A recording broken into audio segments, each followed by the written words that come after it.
मनमोहक कहानी। एक गांव में उत्सव मनाया जा रहा था। सभी लोग उत्सव में गए हुए थे, क्योंकि यह एक तरह का ऐसा उत्सव था जिसमें गांव के लोग भाग लिया करते थे। यह साल भर में एक ही बार लगाया जाता था। इसमें दूसरे गांव से भी लोग यहाँ पर आते थे।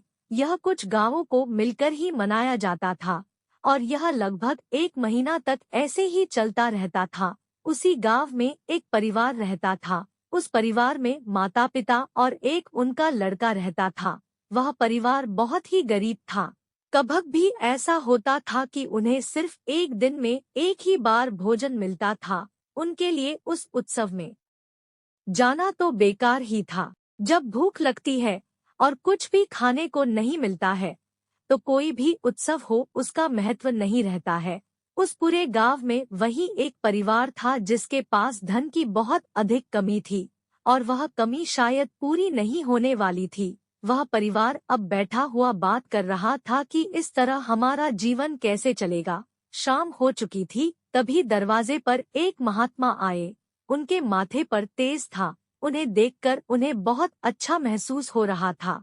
तभी अंदर से उनका लड़का आया और पूछा कि महाराज, आप यहाँ पर कैसे आए हैं।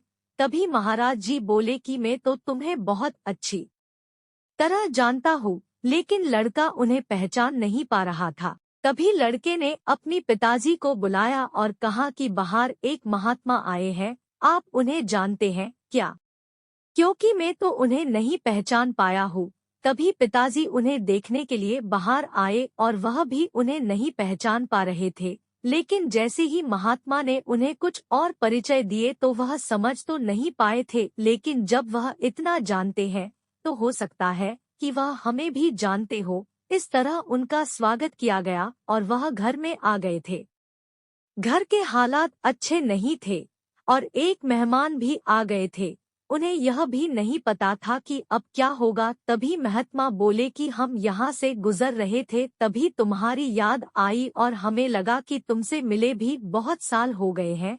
तभी हमने विचार बनाया कि मिलकर ही चला जाए। तभी लड़के की माता ने कहा कि कुछ खाने की तैयारी करनी चाहिए। वह मेहमान भी भूखे होंगे, उन्हें भी कुछ खाने को देना चाहिए, लेकिन हमारे पास तो कुछ भी खाने को नहीं है। लड़के ने कहा कि हमें कुछ तो करना ही होगा। तभी बड़ी मुश्किल से एक आदमी का ही भोजन बन सकता था। उन्होंने ने ऐसा ही किया था।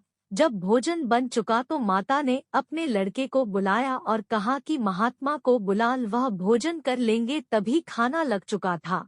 महात्मा ने कहा कि आप सब भी भोजन कर ले। उन्होंने ने कहा कि आप पहले कीजिए, तभी हम सब कर लेंगे। पहले तो मेहमान को खाना चाहिए। जब मेहमान को भोजन हो चुका तो वह भी कहने लगे कि आप अब आराम कर ले, क्योंकि रात भी अधिक हो चुकी है।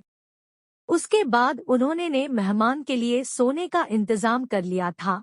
अब महात्मा ने कहा कि आपका जीवन तो बहुत ही सादा है, आपके जीवन में कोई भी बनावट नहीं है।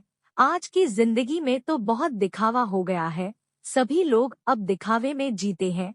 लेकिन मुझे तो यह जीवन बहुत अच्छा लगा था, आपका व्यवहार बहुत अच्छा है।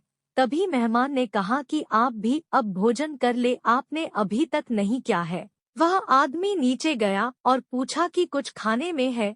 तभी जब उन्होंने ने खाने के बर्तन में देखा तो वह बर्तन सोने चांदी से भरे हुए थे। उन्होंने ने जितने भी बर्तन देखे उनमें यह सब था। वह यह सब देखकर सभी लोग हैरान थे, लेकिन वह समझ चुके थे कि वह कोई साधारण इंसान नहीं है, बल्कि हमारी मुसीबत को दूर करने आए हैं।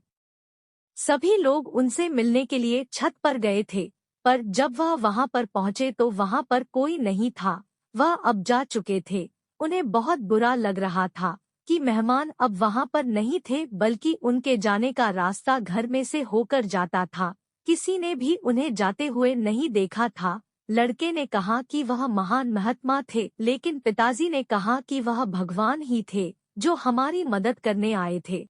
सभी लोग बहुत खुश थे, इस वजह से नहीं कि उन्हें धन मिला था, बल्कि वह जीवन में भगवान से मिले थे, उन्हें भोजन कराया था। वह इस बात से बहुत खुश थे, क्योंकि इंसान जीवन भर कोशिश करने पर भी वह भगवान से नहीं मिल पाता है। भगवान भी उन्हीं को दर्शन देते हैं। जो उन्हें सच्चे मन से मानते हैं, वही लोग जीवन को सफल बना सकते हैं। इसलिए अपने जीवन में कभी भी घमंड को अपने पास नहीं आने देना चाहिए। जो व्यक्ति घमंड करते हैं वह जीवन में कभी भी भगवान को नहीं पा सकते हैं। हमें जीवन में मदद करनी चाहिए, जितनी हो सके मदद करें, क्योंकि यह हमारे जीवन को सफल बना सकती है। हमें हमेशा दिखावे से दूर रहना चाहिए, यह हमें सही राह से दूर रखता है।